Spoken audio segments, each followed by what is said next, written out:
Hello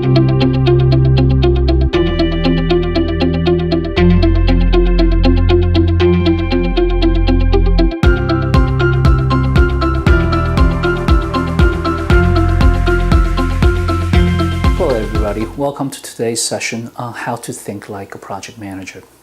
This is a particularly interesting topic because imagine if you're an alien and you're looking at a human race from afar and you, for some reason, is fascinated with our project management.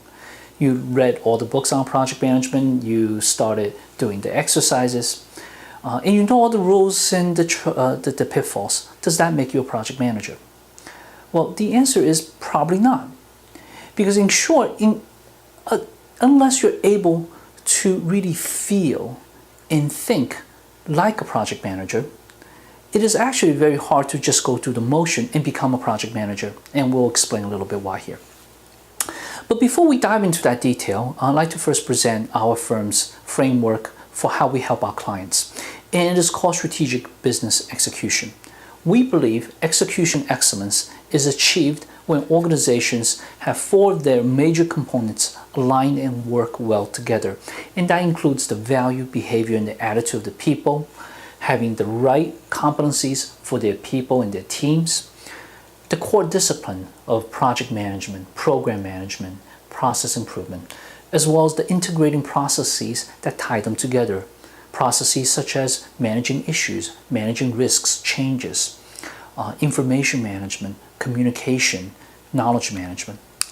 And on the next slide, we have a little bit more of the details that you could look through. We're not going to read through each of the sub-bullets. But here is where we believe how to think like a project manager fits. It's a part of our core discipline. Under the part of the core discipline, we have project management, PMO, process improvement, etc. And how to think like a PM falls into that. So why is it so important to think like a project manager? Because if you know the tactics, you know the tools, you know the procedures, you know even the principles, such as in that example of the alien, does that make you a project manager? And in our experience, the answer is surely no. The reason being is that unless you're there, in that intense pressure cooker called a project, unless you are confronting with issues and decisions that you have to make and there is no easy answer, without understanding that pressure points, without being there and have done that, project management surely is more than just a body of processes, knowledge areas, and the tools and techniques. So how to think like a project manager is a complement to everything else you already know. And by the way, there are more than 6 dimensions. But here we believe these 6 dimensions are by far the most important. So how to think balance? Because you're always in that state of making trade-offs. A decision often have negative consequences. If you decide, for example, on technology to invest more in the design, well, that costs money. If you put more time to development and take it out of testing, the quality of the testing, the quality of the product suffers. So balance, global. Today we live in a global village and often have to work with vendors, customers, or our own team in a virtual environment, in a virtual global environment. Teamwork. Most projects today are fairly complex. It requires a team, not an individual, a team of professionals coming to work together. Holistically, project manager is a leadership role. It often requires the project manager to take a step back and look at the big picture, more so than just dive into the detailed tasks, and that ability is important. Incentive. This is something we learn from the economics. People are driven by incentives. Realistically, that is one of the most core concepts of being a project manager. On large projects, people lie. Maybe lying too strong. They position things. There are politics in play. There are different power struggles. Project managers have to confront all that and determine realistically the health of their project and where it needs to go. So let's dive into a little bit detail. Let's start with thinking balance. Thinking balance from a project manager perspective requires mental balance. They have to be optimistic. They are a leader. They are people who other team members look up to. And yet, they also have to have a degree of skepticism and sometimes even cynicism. If we're working as a project manager, if we're working with a vendor for the first time, we really don't know. Skepticism is extremely healthy. If the vendor said, well, great, we're making good progress, a simple question could be, can you demonstrate that? Because if you take their words for it, and over time there are small delays piling up or issues that goes unresolved, it could become detrimental to the project. So the first balance is the mental state. The second is the balance between analysis and action. One of the biggest pitfalls, I think, in today's decision making is you want more information. You want more timely information, more accurate information, but that could get into analysis paralysis. So this is the trade-off between analysis and action. The final piece is always think in terms of the trade-offs. Because in a project, typically there are limited time. Think of the triple constraint. There's the limited time, there's a specified scope, and specified resources. Well, if the scope started changing, or the user or the customer wanted more features and functions, there is a cost implication. There is a time implication. There's a resource implication. So trade-off becomes essential. A leader have to be able to make tough decisions. And there they may decide and determine and then corral the troop to one set of the decisions, even though it may be offset by others. So for example, we decide that this project is detrimental to the future of our company if we come into the market late. It's a highly competitive environment. What we're going to do is we're going to work longer hours, so sacrifice work-life balance. We are not going to sacrifice quality, but we are going to try to de-scope the lower priority features and functions because they are not as important to the success of the product. Now, that is a set of trade-off decisions. Second piece, think global. Culturally sensitive. Our team members often are distributed across the world. That also means that a yes in one culture may not necessarily be the yes having the same meaning of a yes, let's say in the US centric view of the world. So that requires a little bit more follow-up. Be respectful to various cultures, maintain an open mind. People genuinely will have different ways of thinking. They may have different processes of making decisions or analysis. Embrace diversity. And this is not just embrace in the sort of sense of verbal, I love diversity. It's truly believe that having a degree of creative conflicts because of people with different background or ethnicities or religions brings out the best of people, and hopefully the concluding decision is better than if everybody was just saying, okay, we agree, classic groupthink problems. And of course, genuinely appreciate that difference. That brings to the topic of teamwork. Must have ownership and take charge attitude for the project manager. The ability to take ownership and follow through. Establish an example for others to follow. Must be willing to challenge others, but also be willing to yield to other people's expertise. After all, as project leaders, chances are we're not experts in every facet of the project.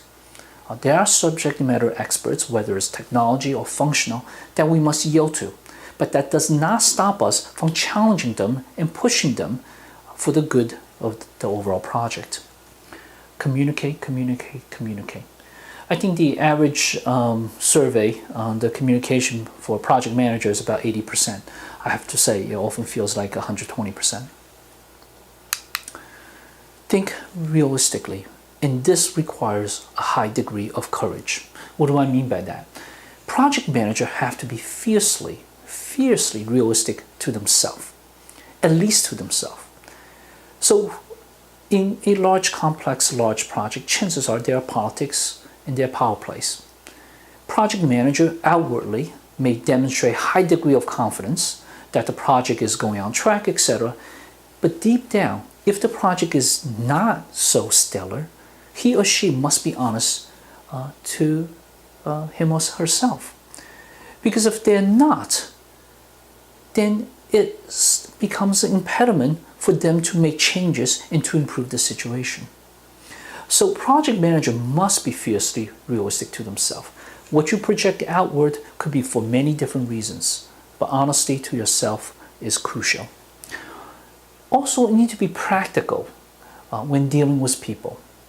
And this is sometimes playing a bad cop and sometimes playing a good cop. Realistically, as you deal with the different type of scenarios, firefights, and people, you have to be willing to wear different hats. By the way, none of this should compromise integrity. If the project is failing and is not going well, there is no amount of spinning or positioning you could do to make that project suddenly look wonderful. Our latest example of this, of course, is healthcare.gov. Our dear president, unfortunately, is putting a situation that I don't think he wanted to be in. The fifth piece is think incentive. And this is something we learn from the field of economics. Field of economics essentially have a couple of implicit assumptions. One, there's a scarcity of resources. Check. Because I don't think most project managers say we have too much resources.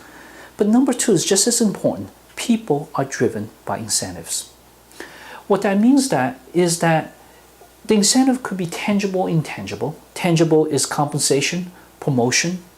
Intangible could be recognition, respect from peers, sense of well-being. For a project manager, it is important to understand your key project team members. What drives them? Are they looking to do a good job so they could get their next promotion and get more money? Are they looking to learn from this experience of working on this project? Are they looking to get their hands dirty in the new technology and build their future marketability within the company, or for that matter, even outside the company? What are those incentives? And by understanding that, you can then design metrics carefully, sometimes to the individual, and reinforce the right incentive for those people. And then the final piece, think holistically. Project managers are one role on the project that is designed to think big picture. I have been on projects in which every single team members, team leads, thought their track were doing wonderful work, and yet the project is failing. We go to a lot of our client organizations and we help them rescue those projects. And if you go to the team lead level, very few of them will say, oh, no, my QA team is doing a horrible job. No, they will usually tell you, my team just executed 5,000 scripts. We came in on time, approval passing rate of X, which is not so much reflection on their team, but does reflection of their quality of the product. And you talk to a development lead, they'll tell you we fixed these bugs in record time, etc. And yet, how come the project is not going well? This is where the project manager start losing the big picture. Because it is not so much that the individual, in this example, tracks are optimized, it is that the whole project must be optimized. In that example that I just give, the testing, we could ask testing lead a very simple question. Can we launch? Given that you said the passing rate is 99% and the one that failed is 1%, by the way, they're not the biggest errors. Frequent experience, no. Why not? Because there are other parts of the system we haven't tested yet. But you just told me you tested all these scripts. Yeah, but somebody built those pieces that you haven't written it down well, so we can apply testing to it. And the development will say something to the same effect. And if you talk to the business analyst group, they say, yes, that happened, but that's because the executive wanted this and we weren't given the resources to do X, Y, and Z. And of course, you could see this is where now, while each individual track will say they are doing great work, the alignment between them, holistically, the integrated view of looking at the project is they're not talking to each other. So think holistically. Project is often greater than a set of deliverables. There are many, many interdependencies. That needs to come together, and it is the role of the project manager to bring all these different pieces, players, stakeholders together to make sure that the project as a whole is successful, not just maximizing, let's say, testing or development or design. Well, this ends our presentation for today's discussion on how to think like a project manager. We hope through this presentation you have a deeper understanding of what it takes to be a project manager. It is more than just a set of processes, tools, knowledges. It also embraces a certain way of thinking, communicating, doing that's embedded within each of you. By having the ability to work with people in a team fashion and maximize the team performance across the different culture, the role of the project management and the role of project manager is to create a sum that's greater than the combination of its parts. Thank you, and we hope you have a wonderful day.